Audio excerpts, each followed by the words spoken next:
वह वादा जिसने 2 जिंदगियां बदल दी। इंदौर शहर की भागदौड़ भरी सुबह में 2 अनजान लोग अपने सपनों की तलाश में एक ही कंपनी में इंटरव्यू देने पहुंचे। लड़के का नाम अनुराग था, जो पढ़ाई पूरी करने के बाद कई महीनों से नौकरी की तलाश कर रहा था।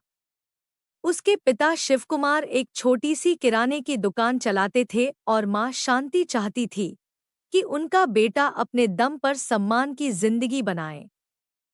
दूसरी ओर अदिति थी। उसके पिता गोपाल खेती और दिहाड़ी करके परिवार चलाते थे, जबकि मां सरोज सिलाई करके घर का खर्च संभालती थी। गरीबी के बावजूद अदिति आत्मविश्वासी, मेहनती और स्वाभिमानी लड़की थी। उसका सपना था कि नौकरी मिलते ही सबसे पहले अपने माता-पिता की परेशानियां दूर करे। इंटरव्यू में दोनों ने अच्छा प्रदर्शन किया, लेकिन दुर्भाग्य से किसी का चयन नहीं हुआ। मायूस होकर दोनों कंपनी से बाहर निकले और संयोग से एक छोटी सी चाय की दुकान पर मिले। अनुराग ने मुस्कुराकर साथ चाय पीने का प्रस्ताव रखा, जिसे अदिति ने स्वीकार कर लिया। एक कप चाय से शुरू हुई बातचीत धीरे धीरे दोस्ती में बदल गई। दोनों ने अपने परिवार, संघर्ष और सपनों के बारे में खुलकर बातें की। जाते जाते उन्होंने एक दूसरे के मोबाइल नंबर लिए और तय किया कि नौकरी की जानकारी और तैयारी में एक दूसरे का साथ देंगे। इसके बाद उनकी रोज बातें होने लगी। वे साथ इंटरव्यू देने जाते, एक दूसरे का हौसला बढ़ाते और हर असफलता के बाद फिर से उठ खड़े होते। धीरे धीरे दोस्ती गहरी होती गई और दोनों एक दूसरे की आदत बन गए। एक दिन इंटरव्यू के बाद अनुराग अदिति को शहर से दूर एक शांत बगीचे में ले गया, जहां एक विशाल बरगद का पेड़ था। वहीं बैठकर दोनों ने अपने भविष्य के सपनों की बातें की। अनुराग ने कहा कि नौकरी मिलने पर वह पिता की दुकान बड़ी करेगा और मां को तीर्थ यात्रा कराएगा।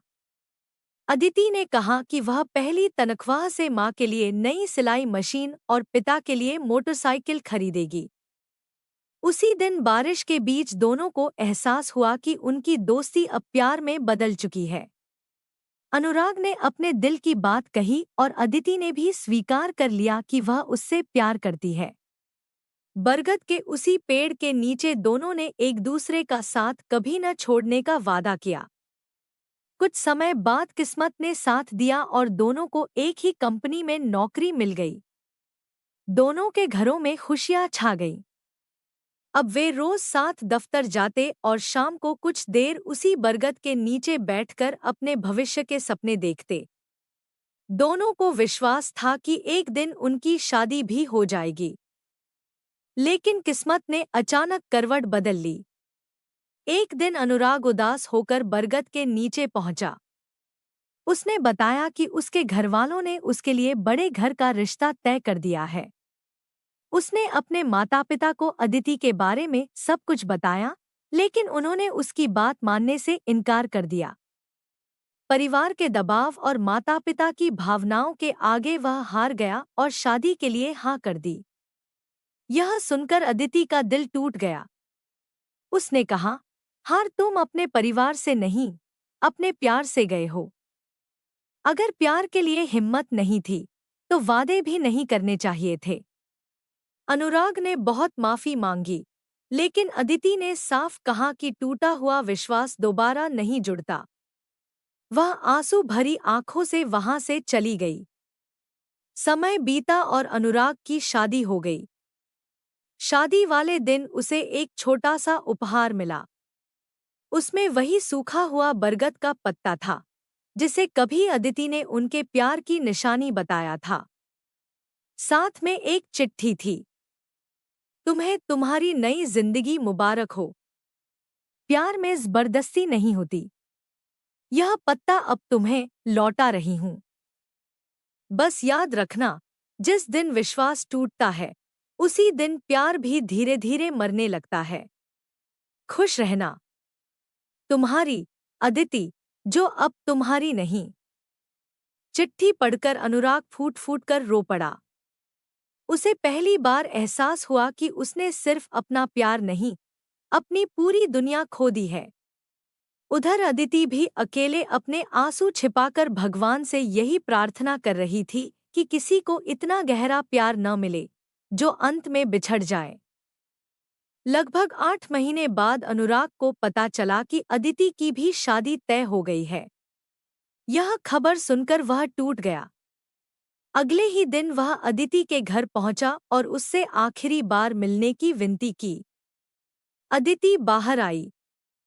दोनों कुछ पल तक चुप रहे। फिर अनुराग उसके सामने हाथ जोड़कर रो पड़ा। उसने कहा कि आज उसे समझ आया है कि अपने सच्चे प्यार को किसी और का होते देखना कितना बड़ा दर्द होता है। उसने माफी मांगी और कहा कि अगर समय वापस मिल जाए तो वह पूरी दुनिया से लड़ जाएगा। अदिति की आंखों से भी आंसू बह निकले। उसने शांत स्वर में कहा, मैं आज भी तुमसे नफरत नहीं करती। शायद प्यार भी पूरी तरह खत्म नहीं हुआ, लेकिन जिस दिन तुमने मेरा हाथ छोड़ा था उसी दिन मेरा विश्वास टूट गया था, और टूटा हुआ विश्वास दोबारा नहीं जुड़ता। इतना कहकर वह अंदर चली गई। पीछे से अनुराग ने पुकारा, मैं हमेशा तुम्हारा इंतजार करूंगा। अदिति ने बिना मुड़े सिर्फ इतना कहा, अब मैं हार चुकी हूं। शायद हम कभी कभी मिल पाए। 1 साल बाद उसी दिन अनुराग फिर उसी बरगद के पेड़ के नीचे पहुंचा जहां उनके प्यार की शुरुआत हुई थी। वही हवा, वही घाटी और वही बरगद उसका इंतजार कर रहे थे। अचानक उसे पायल की आवाज सुनाई दी। उसने मुड़कर देखा। कुछ दूरी पर अदिति खड़ी थी। दोनों की नजरें मिली। दोनों की आंखें नम थीं। अदिति ने हल्की सी मुस्कान दी, आंसू पोंछे और बिना कुछ कहे वापस मुड़ गई। अनुराग ने पीछे से पुकारा, अदिति, मैं अगले साल भी इसी दिन यहीं तुम्हारा इंतजार करूंगा। क्या तुम आओगी? अदिति ने कोई जवाब नहीं दिया। अनुराग वहीं खड़ा रह गया। कुछ मोहब्बतें मंजिल तक नहीं पहुंचती, लेकिन जिंदगी भर दिल में धड़कती रहती हैं। कुछ वादे पूरे नहीं होते, फिर भी उनकी गूंज उम्र भर इंसान का पीछा करती रहती है।